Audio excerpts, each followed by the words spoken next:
and welcome to Soulful.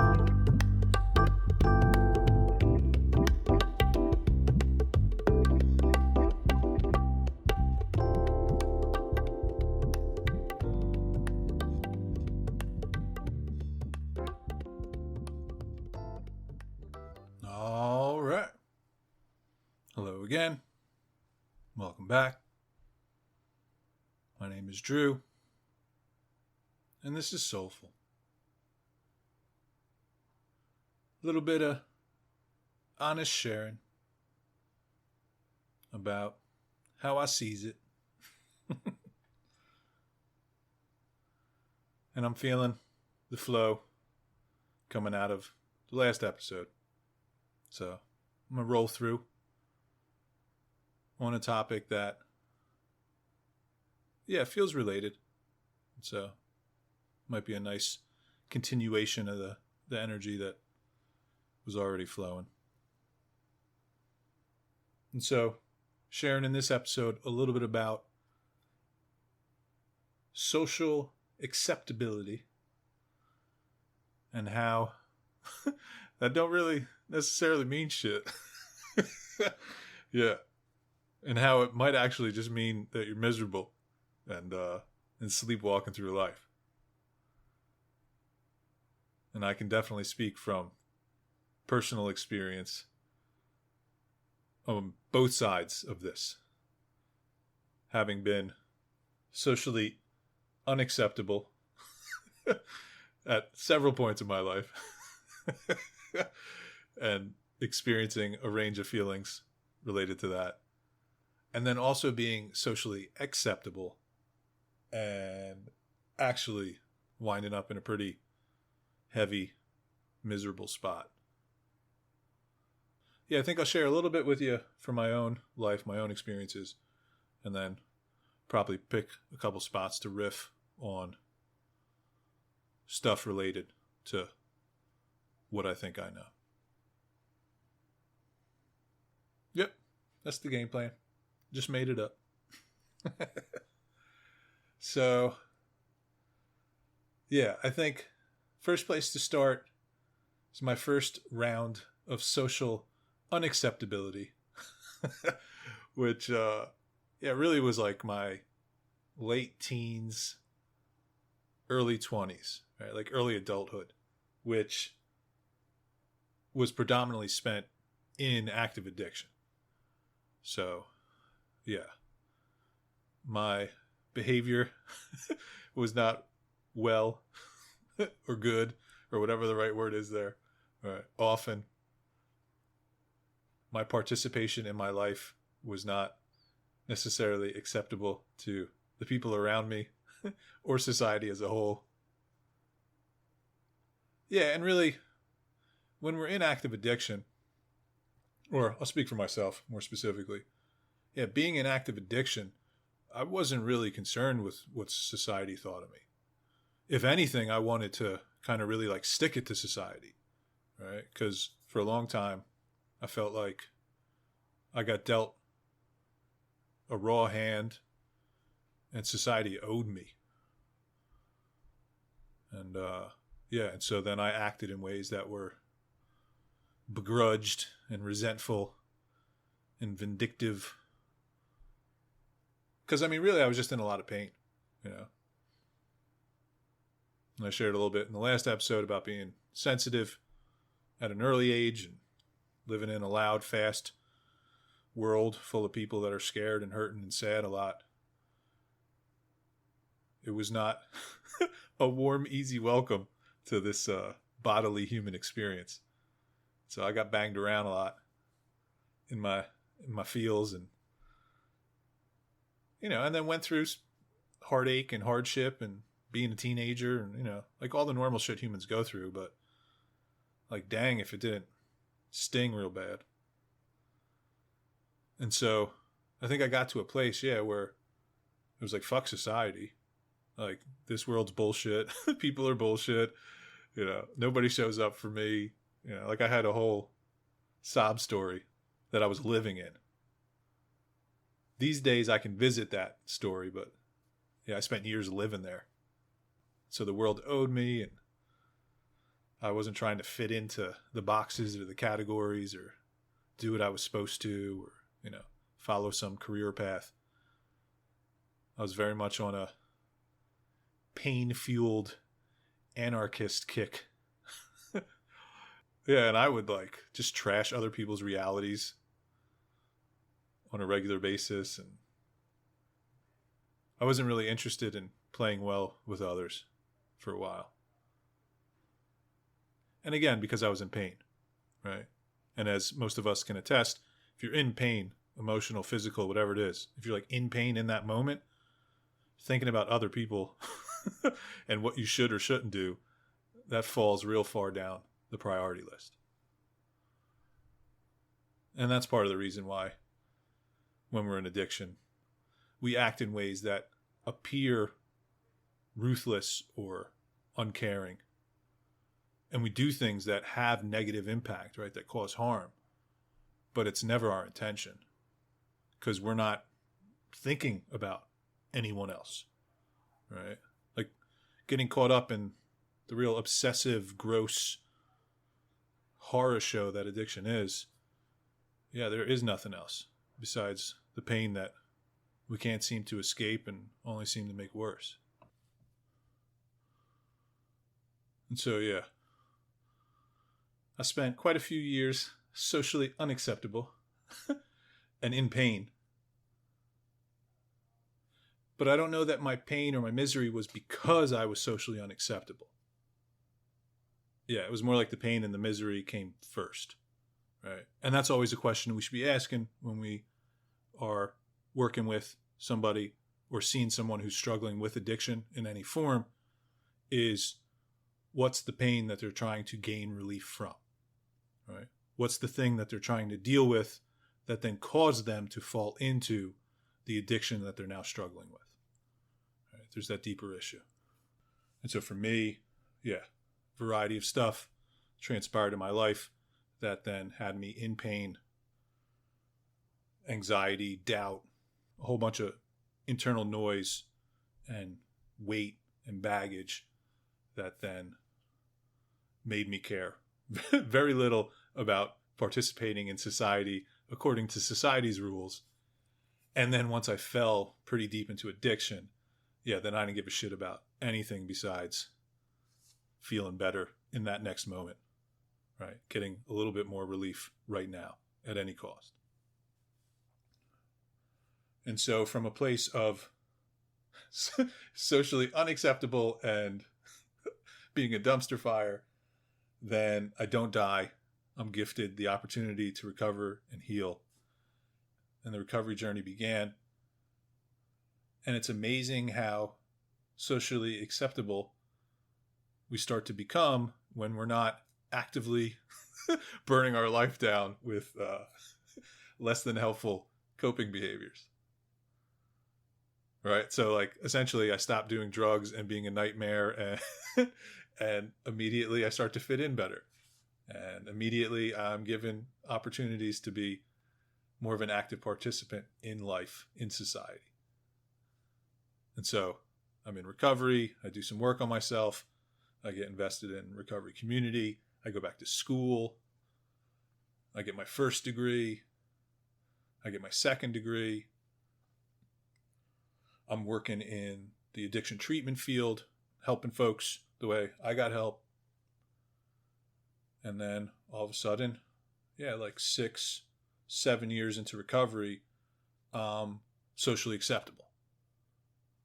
I have an apartment and a car and a job and a couple degrees. I'm dating. I'm going to the gym. All the check boxes were now checked for being an active, normal human being, right?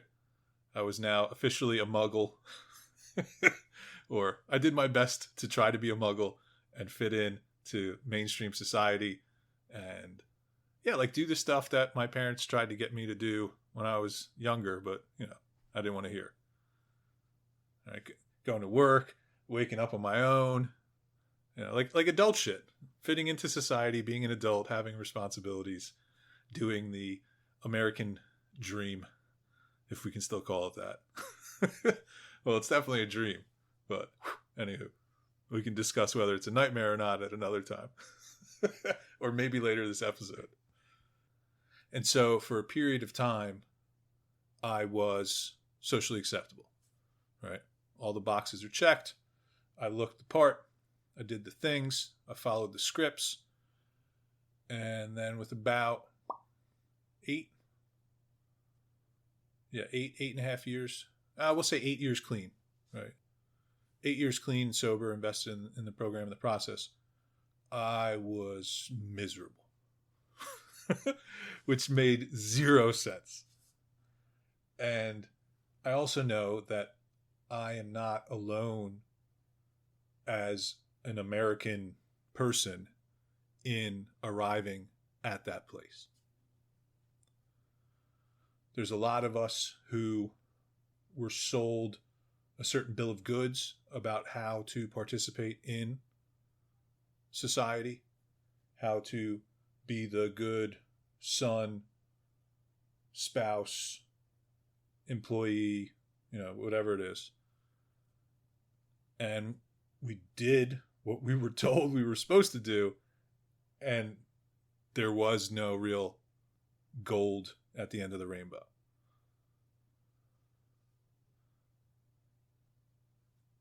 And the folks that come to mind are, there's a bunch of folks in their, maybe they're still in their 20s, but they were in their 20s when I was talking with them. This is a few years back. But I remember there was a series of clients that were all in their mid to late 20s who had done everything they were supposed to do, right? Like high school, did well, went to college, took the loans, graduated college, all that stuff. And then they were at the end of their college degree, ready to participate in the world, having done everything that they were told they were supposed to do to be socially acceptable and fit in.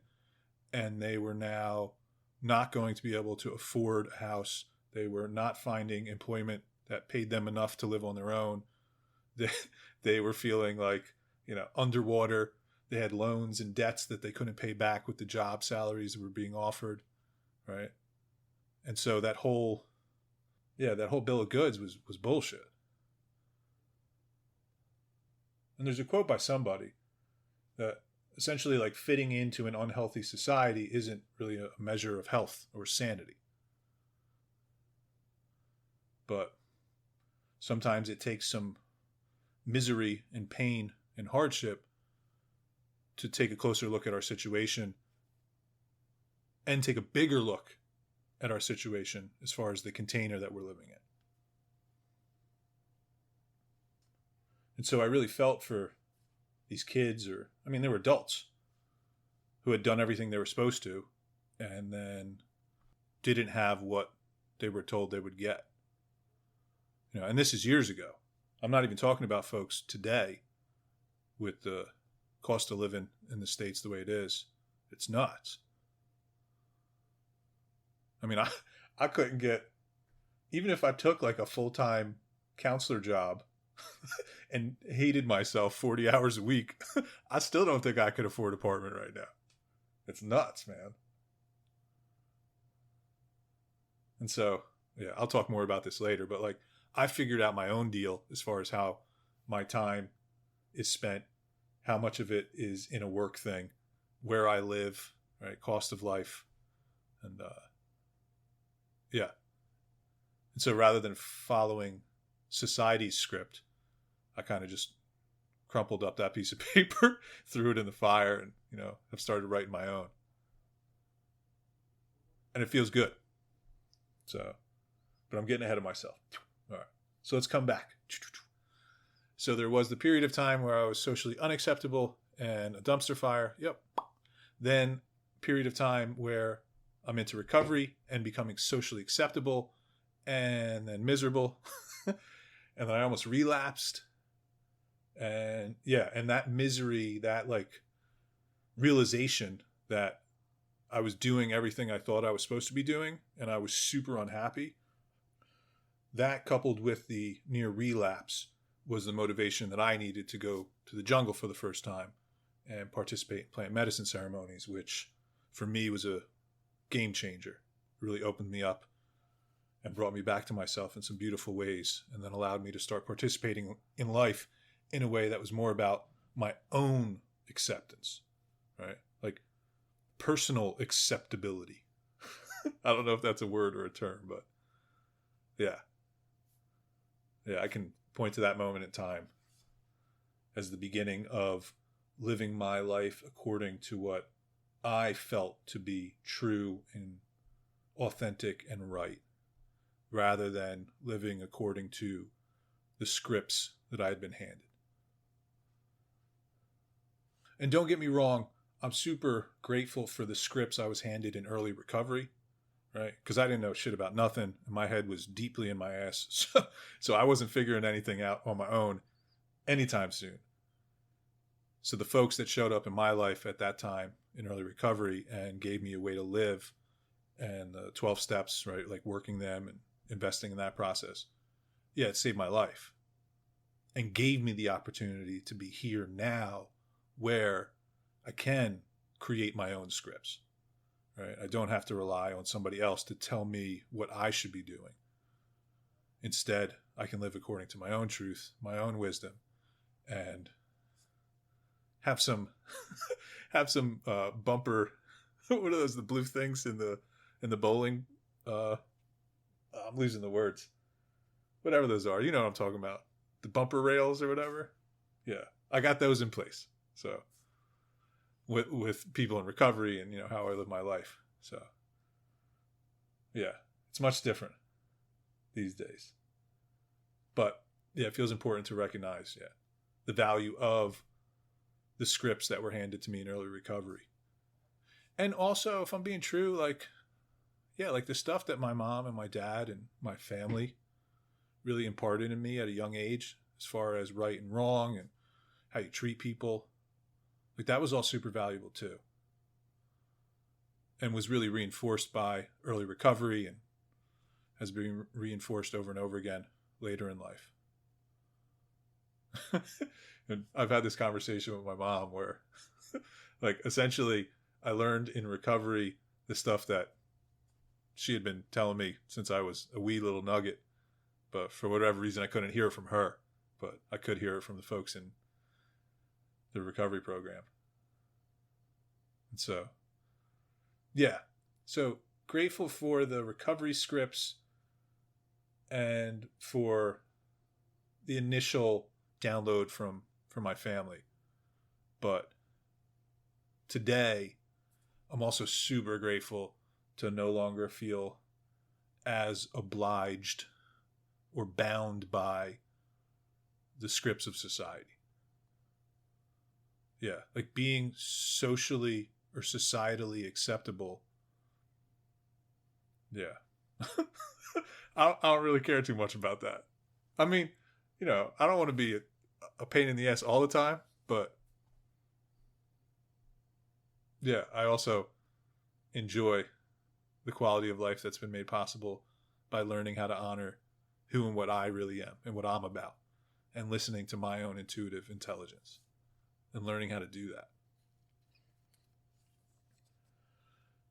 And also, as I'm sitting here, I'm realizing socially acceptable and societally acceptable are potentially two different concepts. Yeah, like societally acceptable, fitting into the society, its values. Yeah, I've really I have no desire for that. Like the United States is nuts. I mean, you have to work 40 plus hours to make enough money to barely live a paycheck ahead, right? So all the stress, while, any minor medical emergency could put you into debt. Like that's a crazy thin line to live on. And you got to work the 40 hours to get the health benefits. Otherwise you're definitely going to get bankrupted or, like it's just, the American society, the way it's currently structured is it's well done to serve somebody else's agenda, but it's not well done for like normal people to live a certain quality of life. There's no reason we should be working 40 plus hours a week, 5 days a week. To me, that's just crazy. And it took a lot of experiences for me to really gain perspective on that, including traveling around the world and being in different cultures. But yeah, so I definitely feel very minimal obligation to be acceptable to the United States societal container and framework and contract. And then also socially acceptable. Yeah. Again, like, I want to have meaningful relationships with people, but I also struggle with being authentically myself and in relationship with others. And that's been a lifelong thing. And I can blame other people a little bit there, but the truth is, like, I am not well practiced or good at holding my own identity or authentic expression. Yeah, like, I lose myself in other people and who I think they need me to be. I shared about this in the last episode. Like, anytime there are feelings around, it doesn't matter whose they are, I feel responsible for them. And then when I go into my emotional rescue mode, I lose my own center, and so it's been a lifelong challenge to try to be myself honestly in relationship with someone else, one-on-one or in groups. And really, groups are like even dumber, because there's something about, you get a bunch of people together and like the collective IQ just drops. I don't know what it is. I think because we're all trying to pretend to be something that we kind of really know we're not. So it's just a bullshit show. Yeah, like fitting in socially with a group of people, I've never been good at it. I don't really try as much anymore now. I think I'm older, so I give a shit less about other people's acceptance and validation. But also, it's just too much work. And yeah, I mean, really, as I have come to accept myself more, I don't need the acceptance of societies or social groups or anybody else. Like the validation is on an internal feedback loop. I provide the validation and the confirmation and the thumbs up for myself more often now. And that's a work in progress for sure. And at any given moment, somebody can say something or some situation can happen, and I will be immediately seeking validation and approval from other people and acceptance from others. Yeah, like real quick, without even realizing it. But because of the work and the time invested in this process, I can catch it quicker now too. And then come back to a little bit more sanity, a little bit more settled in my own presence, which is such a beautiful thing. Yeah. Because I spent years of my life lost in seeking validation and acceptance and approval from other people and institutions, bosses, teachers, family members. And I never found anything that was actually worth a shit. I never found any like significant, lasting peace or relief seeking externally for those years. I did find a vicious addiction or multiple addictions. Yeah.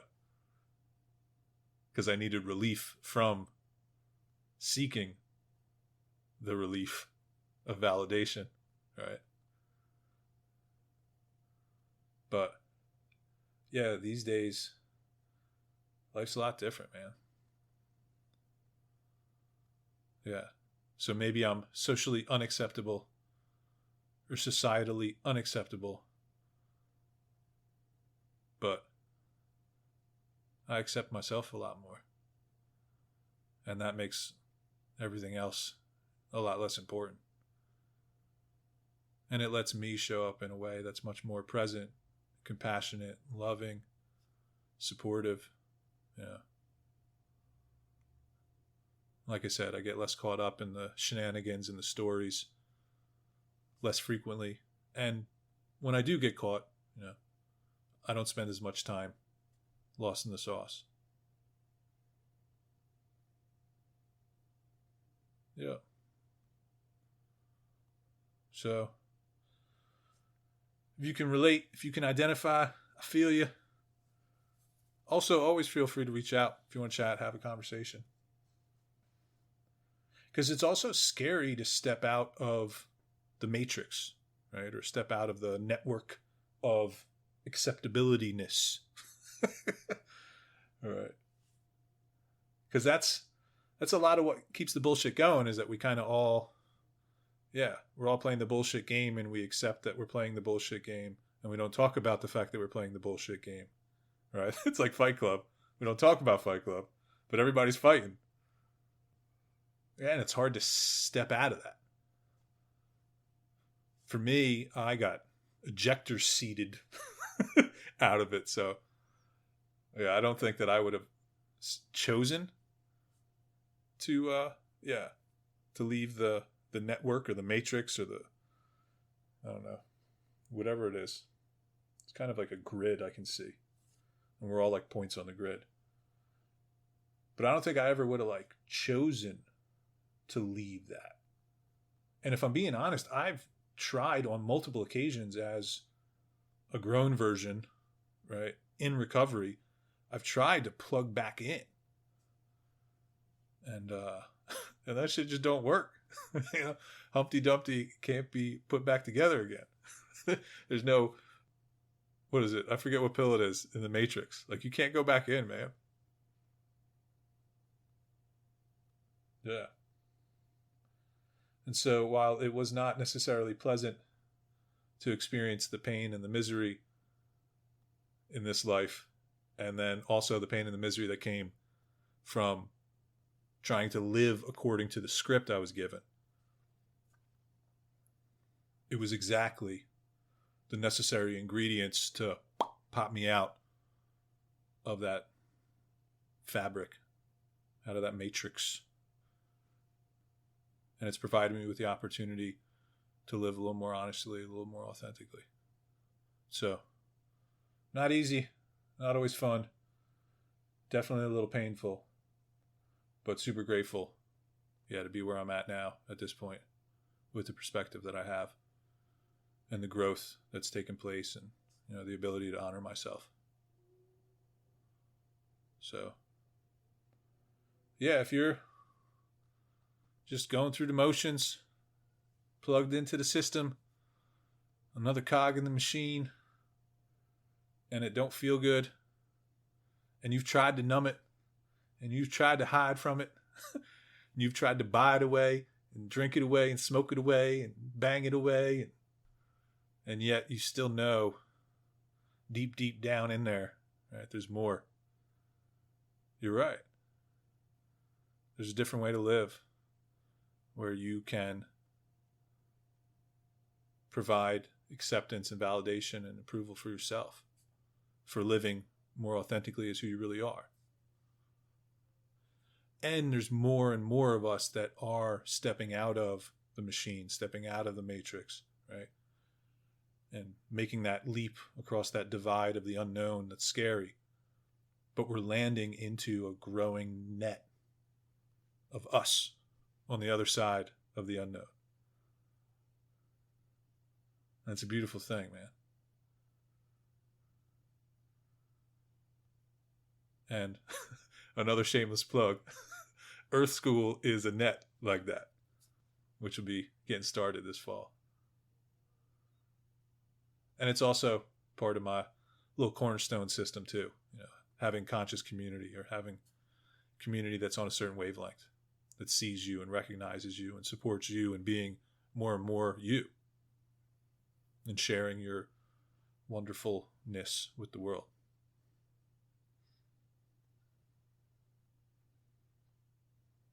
So, this feels like a good spot maybe to be done, or to wind down here. Yeah. Being accepted socially or societally, it's not necessarily all it's cracked up to be. I mean, if it works for you, cool. I got family, I got friends. It works for them. They are plugged in, they are playing roles, and they are deeply satisfied and enjoying their experience of life. And sometimes I wish I wish that could have been my trip, but that was not the case this time. And so here I am on this flavor of a trip. And yeah, it's a pretty cool ride, man. Especially the connections and the relationships with other folks that are living similarly. Yeah. It's cool to be real. According to me. All right. I'm done. As always, thank you so much for listening. Really appreciate all the love and support that I get from you and everybody that listens. Yeah. Because while I am much more self-acceptance dependent these days, I still get discouraged sometimes. I still get a little lost. And yeah, and over again, it's been the love and support, little comments, little conversations with people, that really boost my spirit and remind me what we're doing here and what I'm about and how I want to live. So thank you if you've ever been that person for me, or if you will be in the future. Thanks in advance. And maybe that's a cool thing to do this week, is to catch somebody being authentic and really acknowledging them for that, giving them some love for honoring their own truth.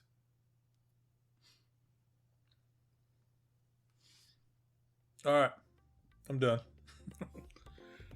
Love y'all, and I will see you a little further down the road.